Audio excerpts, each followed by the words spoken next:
There's a lot of inflammatory situations that come from treatment of these. They can be managed, by a physician who's experienced with this and trained with it.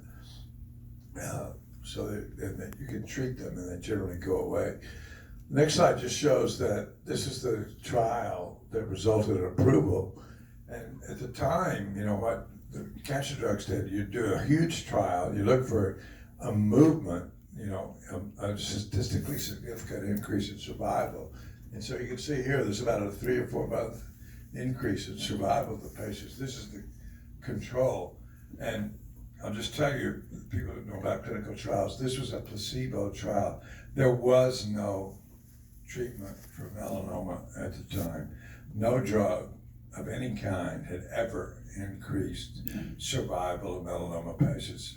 If you were diagnosed with it, no matter what you got, the survival was about 7 months, nothing more.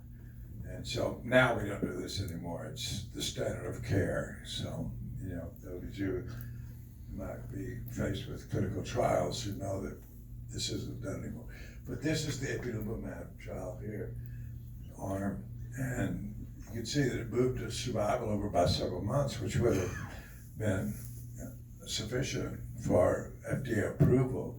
But the cool thing is that after about 2 years or so, that flattens out and nobody dies after about 3 years or so. And the next slide shows that this one is some.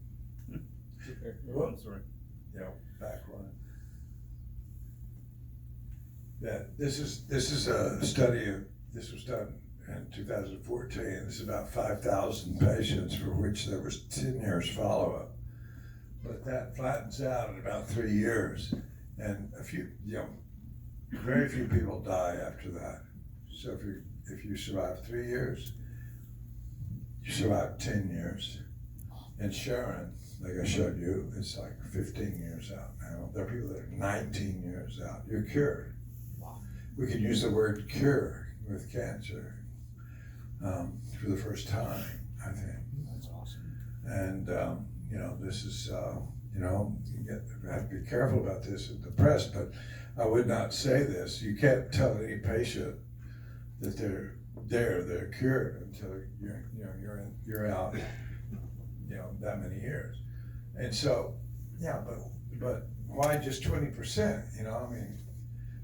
Like I said, this disease was inevitably fatal, in people, and so we got up 20%. But that kind of sucks, why isn't it 100%? And so there's a number of reasons why, mechanistic reasons I could tell you about. I won't bore you with that, but the fact is that we discovered through our basic science work that this molecule CTLA-4 was a checkpoint that stops T cells. Turns out after that, a lot of people started looking for other molecules. And so the next slide just shows a different one, and I won't go into this quickly, but this molecule called PD-1, and Tasuku Hanjo discovered this molecule. He shared the Nobel Prize with me. His work was done about 7 years after we did our work. But anyway, this expresses, PD-1 is a molecule that's on T cells, but tumors